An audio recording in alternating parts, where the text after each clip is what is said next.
We could be delivering the perfect Christmas to you this year. There's £30,000 in tax-free cash to make 2026 the best year yet. A further £10,000 cash to spend on gifts for all the family. There's £1,000 to spend in your favourite supermarket. And a festively themed GB News goodie bag, and we'll get it all to you in time for the big day. For a chance to win, text WIN to 63225. One entry costs £2.50 plus one standard network rate message. Or text BONUS to 63225. 5 entries cost £5 plus one standard network rate message. Go to gbnews.com/win. Entries start at £2.50. Call 0903 686 3232. Calls cost £2.50 plus your network access charge. Or post your name and number to GB17 PO Box 8690 Derby DE1 9TT. UK only. Entrance must be 18 or over. Lines close at 4 p.m. on the 28th of November. Please check the closing time if listening or watching on demand. Good luck. Bold. They are under no illusion. Brave. Are you a human trafficker? Boundless. I've had enough of the nonsense, and I'm not afraid to say it. Don't get us on the BBC. Every weeknight, I tear through the headlines. The smell of gasoline. Should we be worried about it? From Westminster madness to cultural war chaos. What I'm going to do now, they are throwing things out the car as we speak. Get ready, Britain. Here we go. Patrick Christie tonight, weeknights from 9 p.m, only on GB News, Britain's news channel. Hi, I'm Michelle Dewberry, and my show is your opportunity to cut through all the noise and dive in headfirst to some robust debates. Ideas clash. Situation, No, because the failure is... You're deliberately avoiding my point. Nothing's held back. And if you think this is the end of it, wait for more. And we do not shy away from the difficult stuff. Sometimes I want to shake people and say, if only you understood. So join me on Jubes and Co weeknights at 6 p.m, only on GB News, Britain's news channel.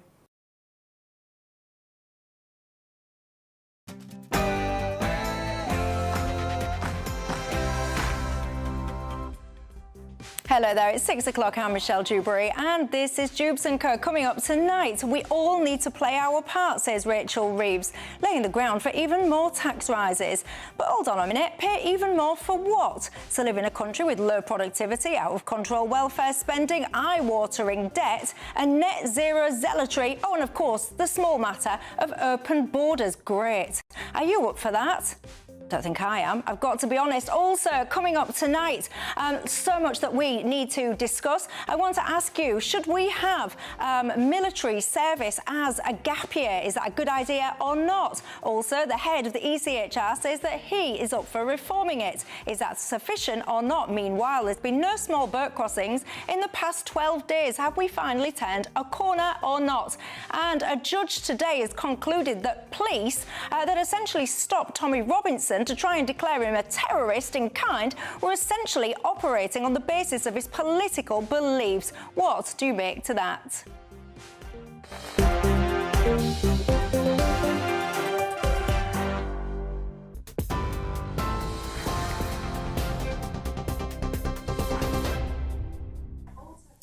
Good evening. The top stories from the GB newsroom. Rachel Reeves has refused to rule out tax rises, saying she'll make the necessary choices in her budget later this month. It comes amid warnings from the Resolution Foundation that tax rises are inevitable.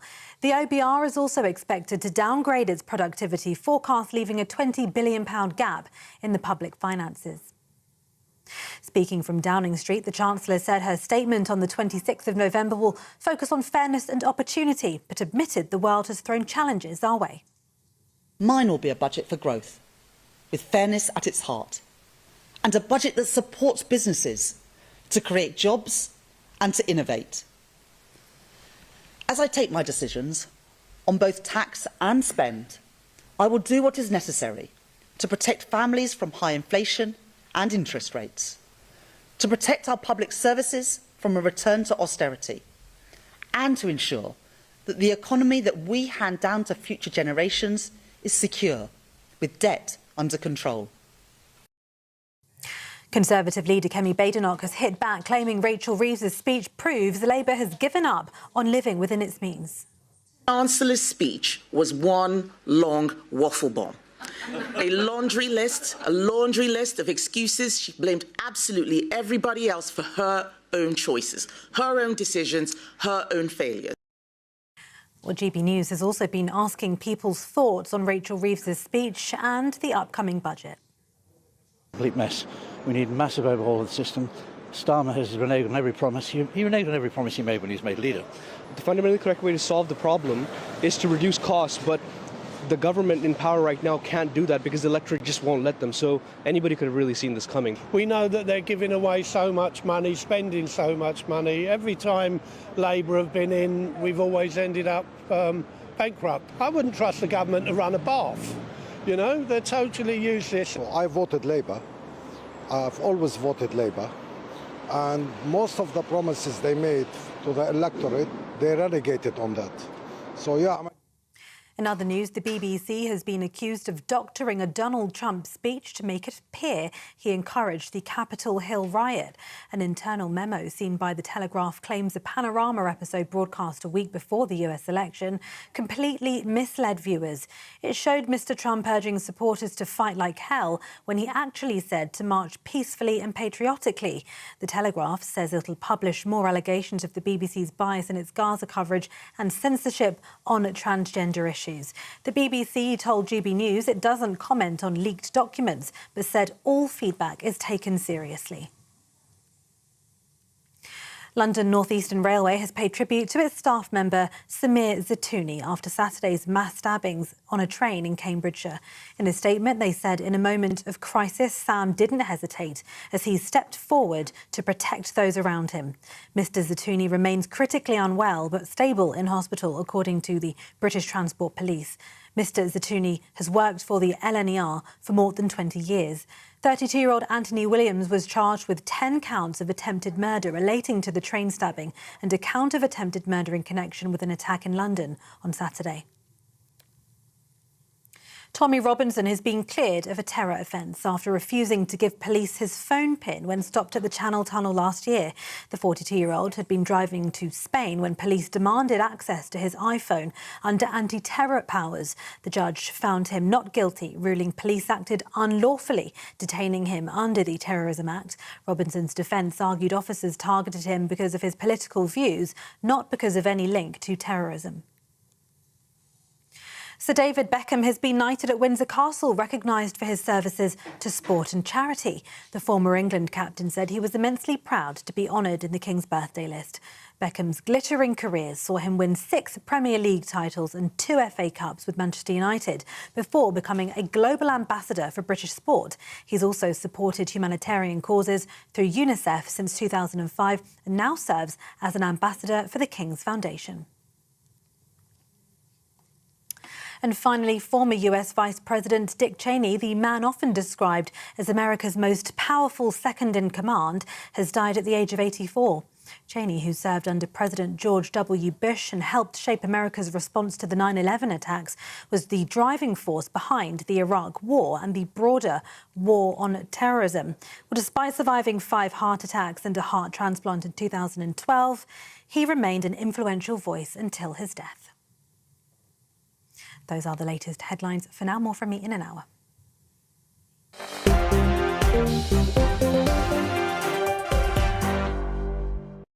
Thank you very much for that, Tatiana. And hello, good evening to each and every single one of you. My name's Michelle Dewberry. This is Jubes and Co. And we keep you company till 7 o'clock tonight, alongside with a pollster, academic, and of course, GB News presenter Matt Goodwin. Alongside him, I've got an empty chair at the moment, as you will see. Look, a handsome empty chair nonetheless. But about to plonk his bottom on there will be Labour peer Steve McCabe. I think they're scared. I think they're scared of debating me, Michelle. That's what I think's going on. I don't think it is. I think he's sprucing himself up just so he looks great for you viewers. I can't lie to you, ladies and gents. I'm having one of those nights tonight. Have you ever had a night like that where not everything goes according to plan, to put it mildly? But anyway, don't you worry. That is live TV and we will sort it right out. You can join the conversation in all the usual ways. You can go to your email. I am old-fashioned like that, gbviews@gbnews.com. You can go to the website, gbnews.com/yoursay. Of course, you can tweet or you can can X me. Look, there's so much we're going to get into tonight. Of course, I want to get into the economy stuff. 8:10 this morning. Did you see that, Rachel Reeves? I'll come on to that in just a second. I want to talk to you about the goings-on in that Tommy Robinson trial. Did you follow that one? I found that quite alarming, actually. So, indeed, I do need to explore that as well. So much other stuff. But before I get into the economy and all the rest of it, I do just want to spend a second just giving a nod, really, because people now are starting to get named, Matt, you know, the heroes on this knife-slashing attack train. And it's really warmed my cockles, actually, because we spend so much time, don't we, kind of focusing on doom and gloom and all the negativity. And, you know, I'm just seeing statements coming out, people commending the behaviour of the men, they're all men, let's be honest, that actually stood up, stood tall, stood firm, and tried their very best in a variety of different ways, actually, to keep people safe on that train. And I just think it's absolutely brilliant. And when I was reading about these different men, I found myself thinking these are the kind of people that I would like knighthoods to be going to, not the likes of David Cameron's hairdresser and things like that I've read about in the past, or David Beckham, no offence, but those kind of heroic men today. Absolutely. Well, maybe they will be awarded. I mean, I was sat on a train yesterday actually looking at a family and just thinking, goodness, what would that dad do if some crazy person came running down the carriage with a knife? And it's ordinary people who stepped in the way of that complete lunatic, and well done to them. And if they're watching, thank you very much. Thanks for doing all of that. Where else would they be at 6 o'clock on the weekday nights other than GB News? But on a serious note, honestly, complete respect and gratitude to all of those people. I do hope they manage to get formally recognised in a variety of different ways. And it is ultimately, we've only got ourselves to depend on in those horrendous moments, haven't we?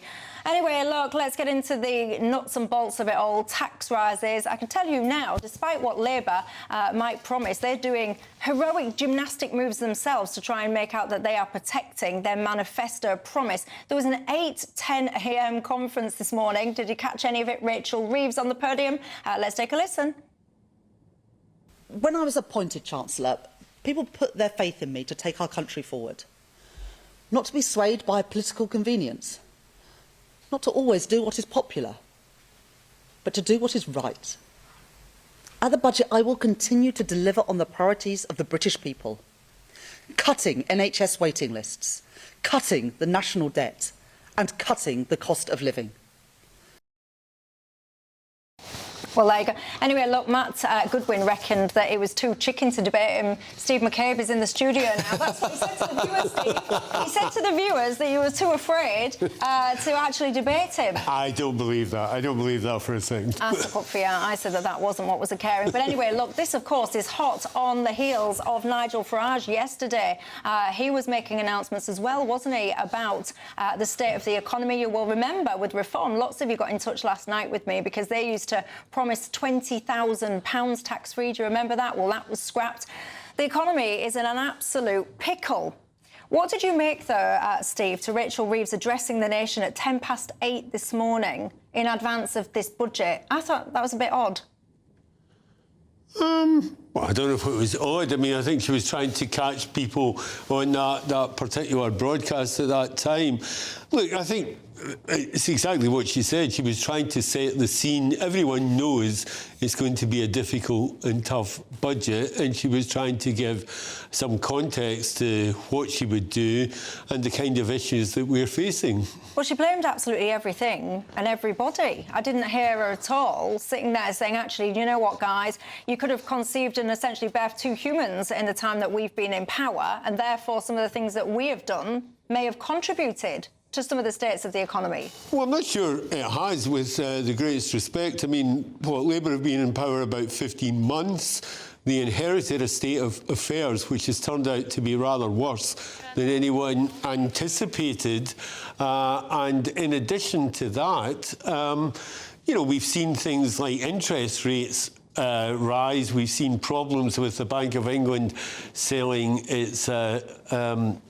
its bonds as it tries to address the problems of the past, and that's cost us additional money. So, I mean, I think she's done what she's what she's got to do, and I think it was John Maynard Keynes who said, when the facts change, I change my mind. So, no. But I mean, hang on a second. The reason the markets are getting nervous is because they're looking at a Labour government that has failed to reform welfare. It couldn't even get some pretty small welfare reforms through without backing off. It went on a massive spending splurge with public sector pay.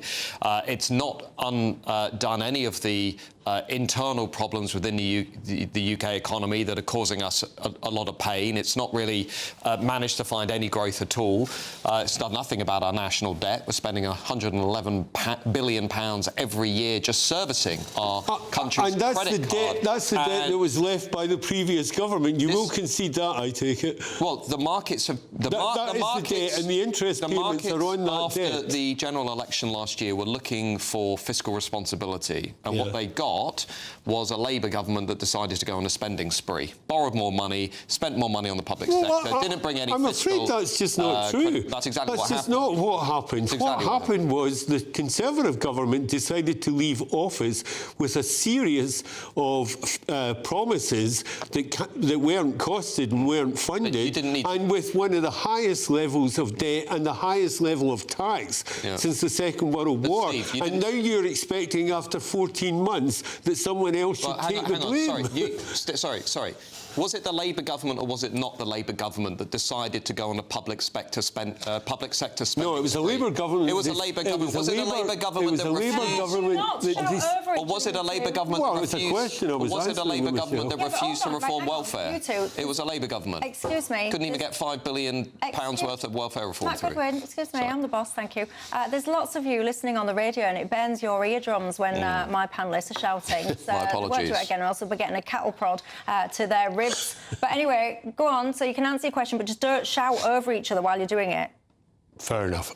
Look, I was simply pointing out that the pay increases that we're talking about here were actually the result of pay negotiating bodies that the previous government had approved sitting and making decisions, and now we're being told because they were honoured that was actually a bad decision. I presume that means that had the Conservatives stayed in power, you would have disregarded the pay negotiating bodies that you were responsible for. I mean, it just doesn't add up. The reality is things are very difficult. I don't personally blame the Conservative Party for everything that happened in the past, but I think it is absurd to blame the Labour government and to try and deny all responsibility after 14 months for the mess that was left behind. Yeah, can we just get away from this Labour versus Tory, because that's the old paradigm. That's no longer what British politics is.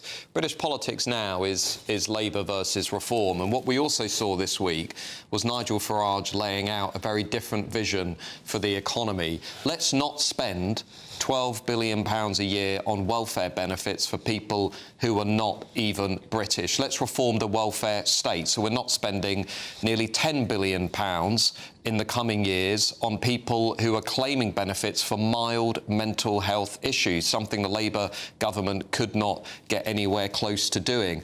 Let's not spend around £200 billion in the years to come giving the Boris wave migrants indefinite leave to remain. Let's actually be fiscally responsible by saying we're not going to commit to tax cuts immediately. We're going to actually strengthen the foundations of the UK economy. Let's strip the civil service and the size of the state. Why are we giving bonuses to Home Office civil servants who are making a complete mockery of our borders? It's absolutely absurd. I think what I saw this week, and it's reflected in the national polls, Labour haven't yet caught up with what's happened with reform. What I saw is a party that is unequivocally speaking up for alarm clock Britain. People that set the alarm at night because they've got to get up and go to work, and who are sick of welfare scroungers and sick of illegal migrants getting everything in this country. And would you accept that yesterday what we saw was Mr Farage tearing up his perspectives from the last election, because he has now recognised that the political and economic reality is that the promises that Reform made couldn't be delivered either. That's what we saw yesterday. We saw someone shifting his ground because he knows, just like I know, and just as I suspect you know, that things have changed. Well, he's looking at exactly Nigel Farage is looking at exactly what is happening in Westminster. Like, for example, the additional £30 billion bill we're going to get through the Chagos deal, like the additional £7 billion which was bill negotiated by the previous government. Listen, I think you think I'm a Tory. I'm the last person in this country that would ever defend the Tories. I'm simply pointing out it was negotiated by the previous government. Have Labour contributed at all, in your mind, to the state of the nation? Badly, I mean, because I feel like I live in a slightly different world to you, and some of my viewers might live. Well, obviously, I think they have contributed to the state of the nation. At all to the state of the economy? Well, look, we're in a situation where almost anything you do or say risks having an impact on the economy at the moment. It is exceedingly fragile. I don't doubt that for a second, and I think Labour underestimated the scale of the problems that we were facing at the outset. That's my personal judgment on it. Do you think they've done anything negatively to... Well, I don't really see the things that people say are negative. I mean, it is true we need to make a huge leap forward in terms of growth and productivity. One thing that would help that is the change in the planning regulations, which holds up everything we're trying to do. But night after night in the House of Lords, they've been sitting until midnight that the OBR said would improve our economic position. Hang on a second. Sorry, what about national insurance tax rises? Was that the Tories or was that the Labour government? It's the Labour government. You clobber businesses with tax rises. They're now offloading workers at the quickest rate for years because, guess what? They can't actually make money. You've also now about to clobber them within the workers' employment bill, making it harder, giving businesses more regulation, doing the opposite of what we should be doing after Brexit. That's why we're flatlining growth. Well, look, at the end of the day, you guys, I hate to break it to us all, but it'll be us that has to pick up the pieces, because irrespective, ultimately, of whose fault it is and who's done what, we are in a dire predicament, ladies and gents, and apparently we've all got to chip in and pay even more to try and fix it. I've got to tell you, I'm not particularly happy about that, are you? Coming up after the break, we talk about the not-so-small birds all the time on this channel. There's been no crossings in the last 12 days. Have we turned a corner then, or not?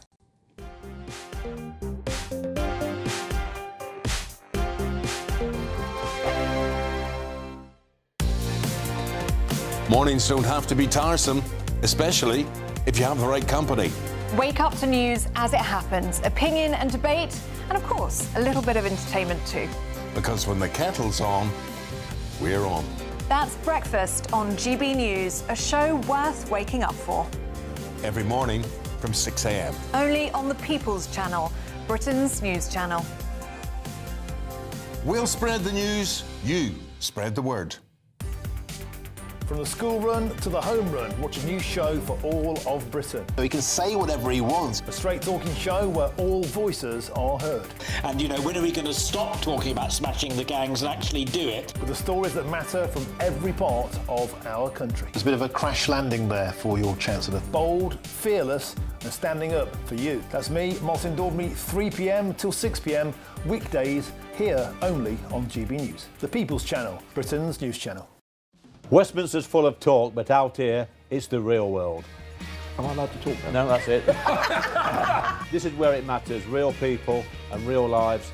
That's what politics is all about. The fact is Trump made a good start, no. Straight answers, no spin, and just a couple of pints. How many fingers have I got up? About 10. So join me for Lee Anderson's Real World every Friday at 7 p.m, only on GB News. The People's Channel, Britain's news channel. You want to know what's really going on in the corridors of power? Labour don't know what to do with you half the time, and that makes you quite lethal in the chamber. Get behind the headlines with Chopper's Political Podcast. Join me, Christopher Hope, as I sit down with the great and the good of British politics. We'll see where this ruling takes us. These are the stories shaping our nation. Chopper's Political Podcast, available now on all platforms. Listen in and stay ahead. Decisions made in Washington aren't just shaping America, they're shaping Britain too. From migration to global security, from crime to health. Whatever happens in the White House today will be felt in your town or city tomorrow. That's why The Late Show is live from Washington, D.C. Cutting through the politics to show you what it all means for Britain. The Late Show Live, every night at midnight. Only on GB News, Britain's news channel. Exciting news. Every Friday, my Patrick Christie's Tonight Show is going to have a twist to it. We're welcoming some special guests. You. That's right, on Fridays I'm going to be doing my show in front of a live studio audience because this show is about you and what you have to say. It's going to be the same big debates, same big topics, same big opinions. But every Friday night at 9 p.m, you are invited to come on down to Patrick Christie's Tonight to be a part of the action. Only on GB News, the People's Channel, Britain's news channel.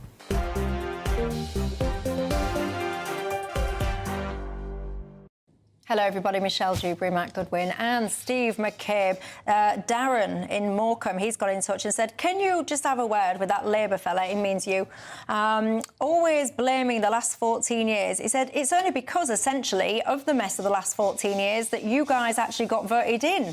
If it was all hunky-dory, then you wouldn't be in power, he says. So you should be grateful for the mess of the last 14 years, not keep criticising it, says Darren in Morecambe. Well, I agree with him. It's because of the mess of the last 14 years that people wanted to get the Tories out. I absolutely agree with Darren on that. Well, there you go, Darren. Does that satisfy you or not? Coming up, look, I want to talk to you about channel crossings. We talk about these not-so-small boats, don't we, all the time? Well, get this. For the last 12 days now, we haven't had any crossings at all. So let me just ask you this. Are we at a position now, oh, my pop has just fallen off. Are we in a position now where we've fixed this problem, or have we just had terrible weather? What do you think is going on? Well, the short answer is no. The Labour government has not fixed this problem. We're at nearly 190,000 unvetted illegal migrants since 2018. We're up nearly, well, about 50,000 since Labour came into power. The use of hotels is up about 8%. On the current trend, we're going to have another 180,000 illegal migrants cross over between now and the next general election, which means we're going to be talking about somewhere in the region of 400,000 illegal migrants when we're going into that next general election campaign. Labour's plan is not going to work because they're not dealing with the fundamentals. We're giving too much welfare to people who are breaking our laws. We're incentivising them to come over. Labour are approving the vast majority of asylum claims.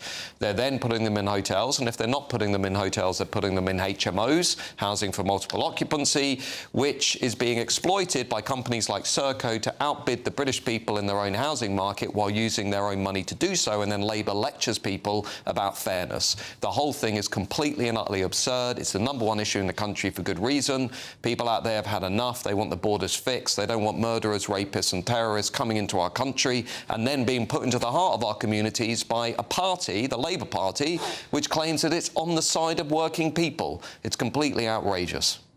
Steve? Well, I don't think, a bit of respite is very welcome. I don't think that there's any reason to get too excited or to say the problem's solved. This is a huge difficulty. It won't be solved by slogans and glib remarks. It will take some real hard work and effort. I'm sorry if it is inappropriate to say that we didn't invent these problems, but the reality is we did inherit this problem. We inherited the use of asylum hotels. We're trying to develop former military sites as holding centres, which I think people broadly support. It's not true that we're making it easier for people to receive welfare. The reverse is true. We're making it harder. We're making it harder to get interim settlement arrangements. The fundamental problem with the backlog is that, of course, these people weren't processed at all. The people who are in the hotels are people who invariably haven't been processed yet. But my own view, and I know it's not popular and people would like a glib solution, is this does require international cooperation. We've got to do everything in our power to stop it at source, to work with other countries to return people and to make it as unattractive for people to come here as is reasonable if they're simply coming here for economic reasons. Steve, you inherited a situation that was bad and you made it worse. The numbers went up. They've never been as bad as they are currently under the Labour government. You talk about international agreement. The only thing that is going to fix this crisis at the border are the things that the Labour Party refuse to do. Your one-in, one-out deal with the French, it's a gimmick. It's a gimmick. It's not working. You said Rwanda was a gimmick. You created a gimmick that's even worse than Rwanda. The only thing that would solve this crisis... You also, by the way, complain about slogans. Smash the gangs, one of the most ridiculous slogans in British politics, because we can't smash the gangs, we can't stop this invasion until we leave the European Convention on Human Rights, repeal Tony Blair's Human Rights Act, detain and deport everybody who arrives illegally and process them offshore, and strip welfare for people who arrive. And you say you're already doing that. Steve, the first thing your government did, you overturned the Illegal Migration Act. You decriminalised illegal migration. And then you say you're serious about dealing with the problem. It's not true, I'm afraid. You made it easier. You've basically flung open the door. You've given us a litany of things that you say would make a difference. I mean, the Rwanda scheme was massively expensive. You may not agree with the return scheme for France, but in fact, at least it is sending people back. I think four people went to Rwanda and one was a volunteer. And they're coming back. Weren't they? You know, it's easy to say this. McCabe, come on. You're talking about this one in, one out. It's become a merry-go-round. One of the fellas that you sent back, he came straight back again. Yes, indeed. And in fact, the evidence from other countries that tried to use Rwanda schemes was exactly the same thing happened. So, you know, there is a problem with these people. And whether or not you think smash the gangs is not a valid approach, I would say we have seen our first high-profile prosecution in this country of people engaged in that kind of smuggling, and quite a number of people went to jail just a few months ago. We've seen another few high-profile things too, like the murder of Rhiannon White by the illegal migrant from Sudan who stabbed her in the head 20 times with a screwdriver, or the illegal migrant from Afghanistan who murdered Wayne Broadhurst while he was walking his dog, or I should say allegedly murdered Wayne Broadhurst. All these things, by the way, are on the political class in Westminster that refuses to do what needs to be done to fix our borders. It's not right, Steve, that the British people out there are going to pay £15 billion. Where is the evidence that the ECHR is the key to this? Because where is the evidence? I'm going to tell you, because you and I both know, as does Yvette Cooper, Shabana Mahmood, Keir Starmer, you all know this. You're not telling this to the British people. You're not saying it. Article 3 and Article 8 of the ECHR are used by activists, lawyers and judges to stop us from doing what Donald Trump is doing in America successfully, which is deporting illegal migrants. Just tell me this, Matt. How many cases has the ECHR intervened in the last 45 years to overturn a British deportation decision? We don't need the ECHR. How many cases? 13 in 45 years. And how many times has the ECHR since 2017 intervened to actually put restraint or an interim measure on a planned deportation? Too many. 15 out of 660 cases that were referred to. 15 out of 660 cases. Matt, I'm in favour of seeing reform of the ECHR, but I'm not in favour of people fantasising about what's actually going on. OK, just for clarity, a nice cherry-picking of cases there. Now look at foreign criminals in prisons. Just a few figures. No, but classic Labour gaslighting the country. Now do foreign criminals.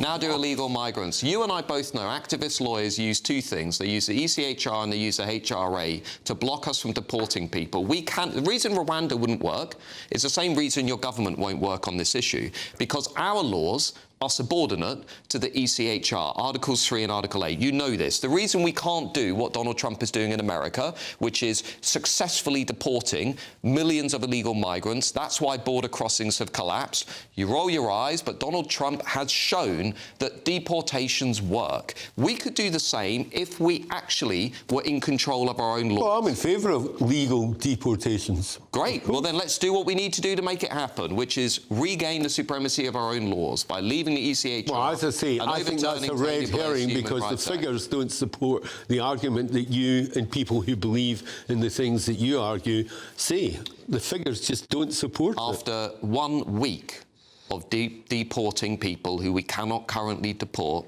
the small boat crossings will collapse. It will become apparent that they will not be able to stay. The ECHR is a British invention, by and large, which confers a massive number of rights on British people. I have no desire to take that away from British people in order to fix a problem which has international dimensions. First of all, your own leader party founder, heavyweight Clement Attlee, was very clear about this. He would only sign up to the ECHR if it didn't dominate UK law, as did Winston Churchill. He said the same thing. What has happened in the 70 years since, as you know, is the ECHR has become what is called a living instrument. It has expanded, it has grown over time, and it has gradually dominated UK law in a growing number of areas. There's probably a perfectly good argument for reviewing it and making changes. No one is disputing that. That is rather different from saying we're going to walk away lock, stock and barrel. Every time we walk away from an international agreement and institution, we become more isolated and we have less friends to help us in this world. Well, our friends aren't helping us currently. We're giving the French £500 million for what exactly, Steve? They're not doing anything. Where's all this money going?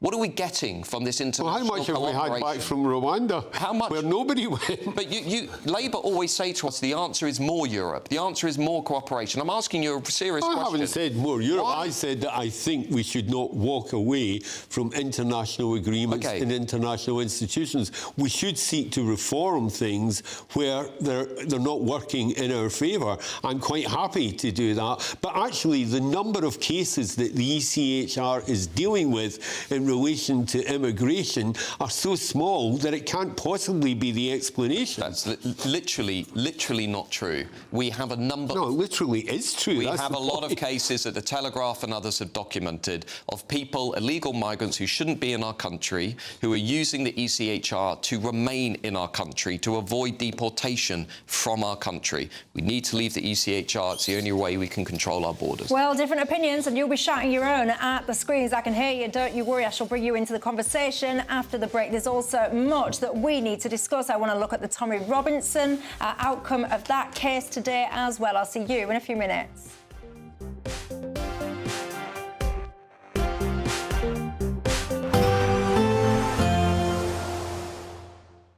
Ready to soak up that holiday sunshine? Won't we need some cover? No worries. All sorted. All Clear Travel Insurance sponsors GBNews Travel Destinations Forecast. If you're looking to escape the autumnal weather in the UK, well, there is also some unsettled weather through the Mediterranean. The focus in the east and the west at the moment, with Greece seeing some heavy showers, particularly towards the south, and even some longer spells of rain. Italy, though, faring well for sunny skies, likewise for the south of France. But we do have this wet and windy weather sweeping through Portugal on Wednesday, into Spain, and then clearing into eastern Spain during Thursday. All Clear Travel Insurance sponsors GBNews Travel Destinations Forecast. Hello again and welcome to the latest update from the Met Office for GB News. Certainly been a soggy start to the week and further spells of rain are expected over the next 24 hours. The emphasis shifting north. It stays cloudy, it stays breezy. Further spells of rain moving south to north across the United Kingdom. And as we go into the evening, actually, the wettest of the weather moves from southwest England up through Wales into the Midlands, and then eventually ends up across northern England, southern and central Scotland, as well as Northern Ireland. A damp night for many, in other words. It's also a breezy night, but that breeze helping to keep temperatures into the teens, even for the southeast, where in fact it stays dry with clear spells. One exception, northern Scotland, where we've got the clear spells and light winds, and as a result, temperatures dipping into the mid-single figures. So a cooler start here, first thing, but plenty of fine weather for Shetland, Orkney, the far north of the mainland, the Outer Hebrides. The rest of Scotland, though, cloudy and damp with some wet weather moving into the south. Northern Ireland, on and off rain, particularly towards the east, and it's a damp picture for the west of England as well as Wales, but not as wet as Tuesday. The Midlands, East Anglia and the southeast faring well for brightness first thing, and in fact we'll see some sunny spells through the day with it staying mostly dry once again. The breeze from the south continues to import mild air, so temperatures up to 15, 16, even 17 Celsius in places, but it does turn damp once again towards the west of England and Wales by the afternoon with some showery rain in places. For bonfire nights, well, it looks like there'll be some rain in the north, but drier elsewhere with clear spells and mild across the board. And that gets us off to a generally cloudy start on Thursday once again. Areas of cloud here and there, but a drier day for many. England and Wales seeing some sunny spells. Friday, likewise, some sunny spells here and there, but a band of rain will move west to east through the day. Thank you, Britain, for helping us reach 8 million followers across social media. Thank you for making us a part of your daily life.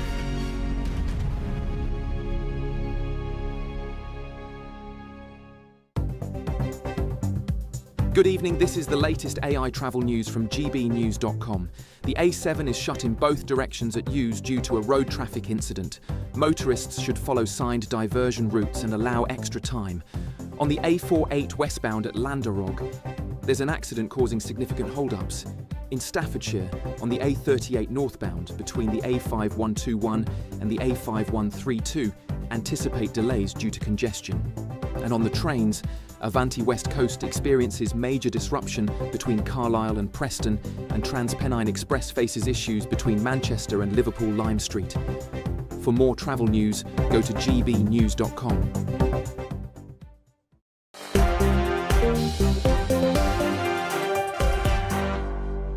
I read somewhere that Everybody, they're yapping away in the break, these two. Honestly, you see, when we're on air, they don't really agree on much, but then when we're off air, they tend to. Anyway, look, I'm Michelle Dewberry, yapping in the background there. You've just heard Labour PS Steve McCabe, and alongside him, you've got Post academic Matt Goodwin.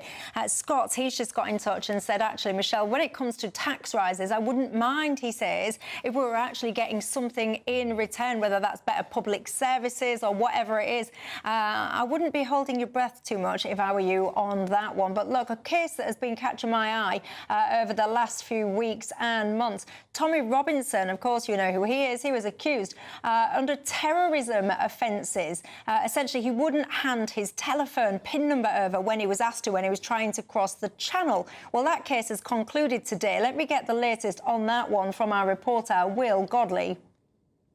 Well, I was in court earlier for this verdict, and when that not guilty verdict was read out, the public gallery erupted into cheers, hearing that Tommy Robinson was not guilty under the terrorism offence that he was charged of. Now, he was charged under these terrorism offences back in July last year, when he was driving a silver Bentley and was stopped as he got to the Channel Tunnel on the 28th of July last year. And police officers who were giving testimony in this trial said they were suspicious about his short, vague answers and the fact he didn't give any eye contact. But the judge, in his verdict today, criticised the police officers involved in making that stop. I can read you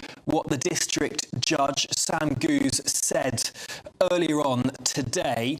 He said that the decision to stop Robinson was based on a protected characteristic, aka his political beliefs, and as a result, I was struggling with that audio there, so I can tell you what he actually said, and I quote, "I cannot put out of my mind that it was actually what you stood for and your political beliefs that acted for the principal reason for this stop." I've got to tell you, the legal fees for this case have been funded by Elon Musk. I find this whole thing very, very chilling. Tommy Robinson is a man that, let's not beat about the bush, he divides opinion. Many people absolutely love him and what he stands for. Many people absolutely despise what he stands for. Irrespective of what your opinion is on the man himself, the fact that police officers in today's day and age can catch a glimpse of you as you rock up in someone else's car, and then because they don't like the way that you look at them or all the rest of it, can basically suggest that somehow you are a terrorist is chilling. And the fact that we've just had it confirmed now by the judge that the stop itself, that wasn't even lawful. It was on the basis of the man's political beliefs. Yeah. This is concerning to me. Which of course, is a protected characteristic. So the implication, essentially, that's there, that the judge is alluding to, is he was only stopped because they disagreed with his political views and used that for the basis of the intervention. And let's not forget, this comes against a backdrop of a story regarding the Home Office and Prevent counter-terrorism training, which was leaked to the Telegraph newspaper, which shows that people within the state consider people who hold culturally conservative views, who are sceptical of things like mass immigration and the spread of Islam and so on, that they consider those people to be equivalent to terrorists. We've seen that guidance that's been leaked to the Telegraph. And I think, you know, look at it in the whole, we have a British state that is clearly hostile to people who hold these countercultural views. And just lastly, the other thing I would say is I do think when it comes to Tommy Robinson, actually, that the British state is handling this whole case and this individual so badly that they're only making him more popular and increasing his appeal in parts of the country. We saw the protests with, you know, hundreds of thousands, maybe a few million people on the streets. And I'm always struck by the fact that, you know, if you look at the last 25 years, if the state and politicians had actually seriously listened to what he was saying and the issues he was talking about, you know, the rape gangs, for example, back in the 2000s, you know, he probably wouldn't be as significant a political figure as he is today. But because of the mishandling of it, they sort of turned him into this kind of Robin Hood figure who seems to be, you know, resonating with a significant slice of the country. Steve McCabe? Well, I mean, I can't say I'm a great fan of Mr. Robinson, but actually, if the facts as they're being reported in this case are accurate, then I think the court came to the right decision. And I think I'm surprised that the terrorist legislation was used in the first place. And I think there probably does need to be some training for the officers concerned in that they didn't seem to have a grasp of what they were doing. I mean, this is happening in a situation where it is very difficult. We've witnessed protests up and down the country in recent weeks over people objecting to the prescribing of Palestine Action. Now, I happen to believe that Palestine Action are a terrorist group and are rightly prescribed under the terrorist legislation. But I understand how the propaganda that they are able to generate and that other people who have no connection with terrorism at all find themselves drawn into works in exactly the same way as Matt has just described about Robinson, except we're talking about the reverse in this situation. So I understand how it happens, but I actually do think the police got this badly wrong. I'm surprised it got to court, and I think the court came to the right decision, and we should be relieved that we have that. The twists and turns and the details of this case. It was like, I don't know, Keystone Cops. It was absolutely farcical when you actually follow the details of stuff was not really happening when it's supposed to be happening. People didn't really know what they were doing. There was information lost, you name it. One of the challenges when it comes to the likes of Tommy Robinson, people are too afraid, too cowardly, actually, to address the issues that he raises and has consistently raised for many, many decades that actually now you see him play out up and down the country. So instead of actually having the chops to deal with the issues that he tries to raise awareness of, what they do is they constantly try and vilify, demonise and persecute the messenger. What do you make to it, ladies and gents? Lots more that we need to discuss after the break. I'll see you in 2.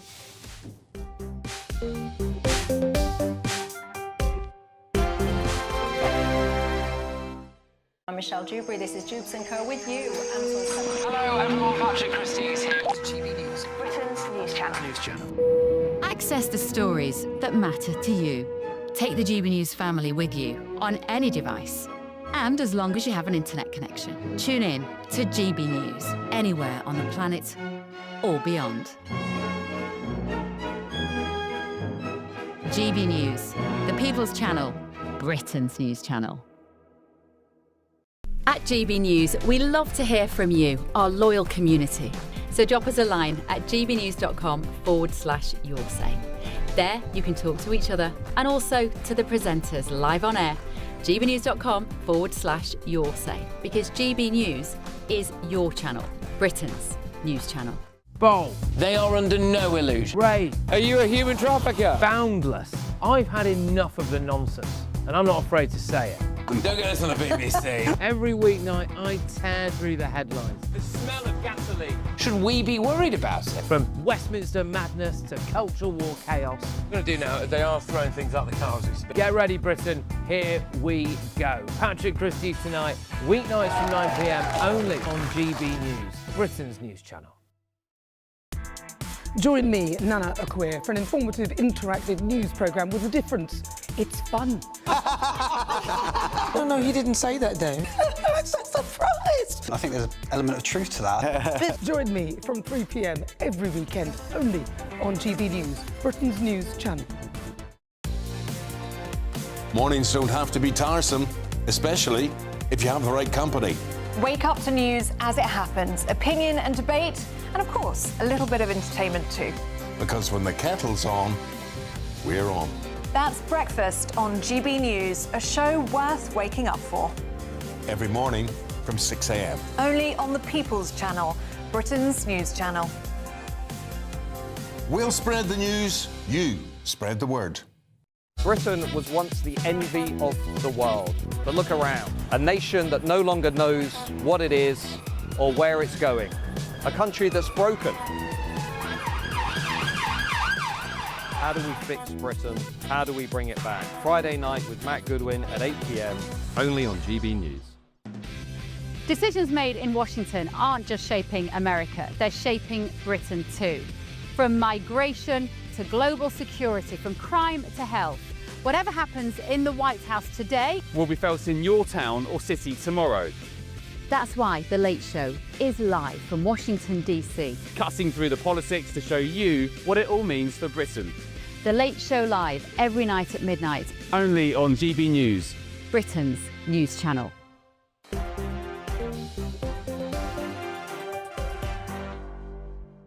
Hello, everybody.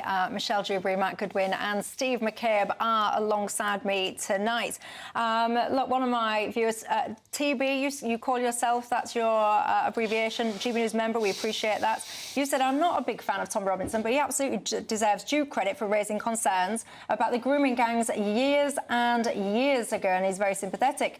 He says, towards Israel's plight. I actually think it is such a stain on this country, actually, that rather than listen to concerns being raised about the grooming gangs, the powers that be spent their time, and still do to this day, trying to vilify and demonise the messenger rather than actually deal with the harsh truths of the message that was being spread. Honestly, I think it's appalling. But anyway, look, one of the other things that I think is really appalling are double standards in our politics, because we always hear, don't we, that people like Donald Trump or whoever it is, American politicians have no business interfering with political affairs in this country. We hear this all the time. There was an example, Jeremy Corbyn, for example, he was critical of people doing exactly that. He's been posting about that previously on Twitter. Well, now Jeremy Corbyn has called on New York voters to get Mandami over the finishing line, I quote, as the city's new mayor. Why do we always have these double standards? Because now you've got the likes of Jeremy Corbyn contributing towards phone banking to try and get him over the line. We have Labour supporters going over to America to try and get Kamala Harris elected over Donald Trump. What's going on? Because they don't like it when it happens in reverse.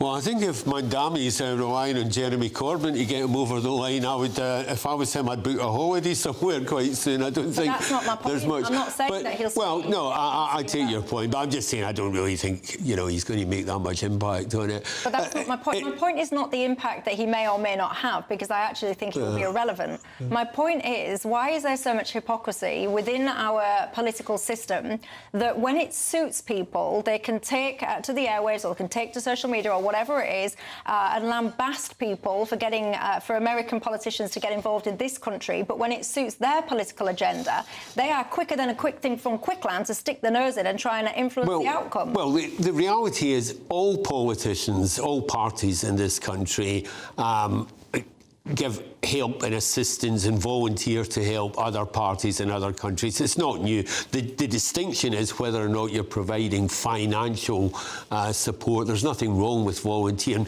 Personally, I don't think it makes a great deal of an impact. I think it's possibly more gratifying for the individuals involved in the impact it makes on the outcome. But as a matter of course, it would be better if politicians confined themselves to their own elections in their own country and didn't interfere in other countries where they don't have any say or any direct influence. Matt Goodwin? Yeah, well, I think it's interesting that it wasn't that long ago we had Ed Miliband at the Labour Party conference saying, you know, Elon Musk, get out of our politics, get out of our country, essentially. But we've also seen Labour activists go over to campaign for Kamala Harris. We've seen Keir Starmer's Chief of Staff, Morgan McSweeney, a company that he helped to found, the Centre for Countering Digital Hate. They've called for Elon Musk's platform to be, quote-unquote, killed.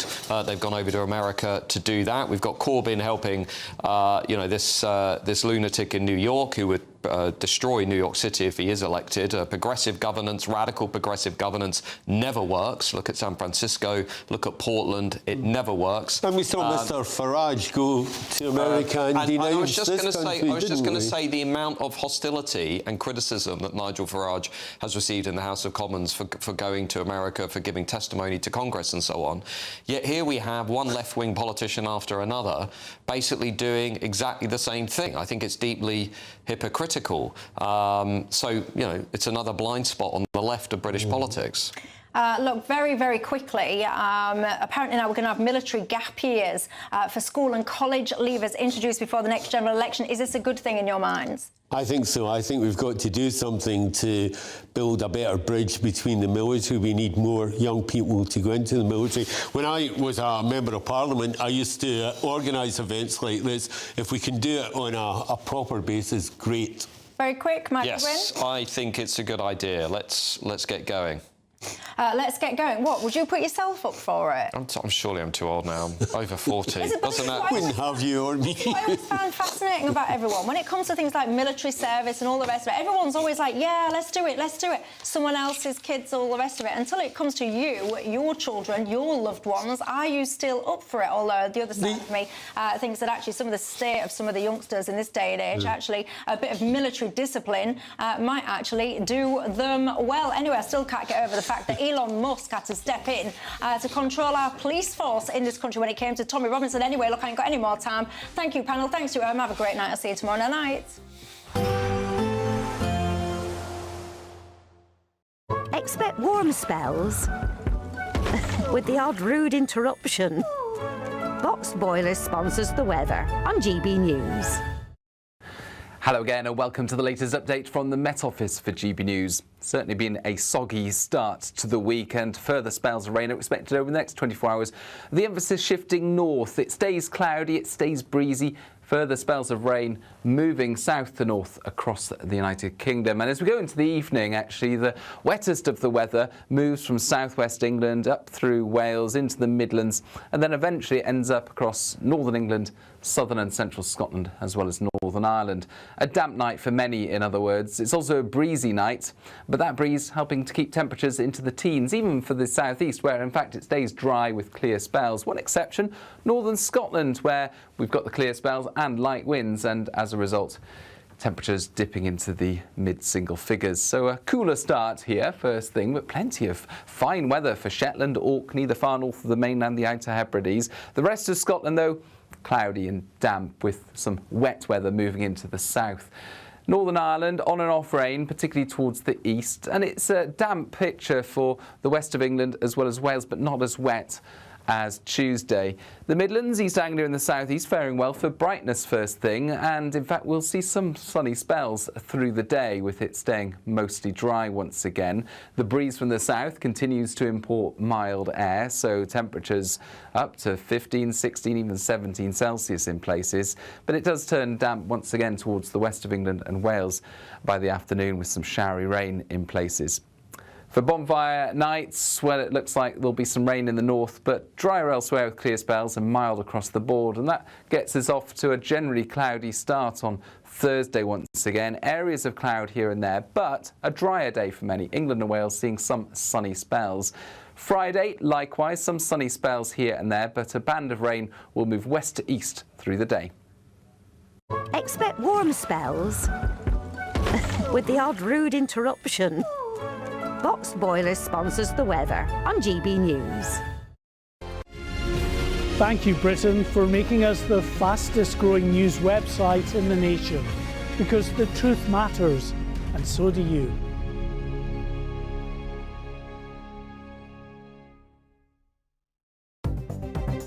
Good evening, this is the latest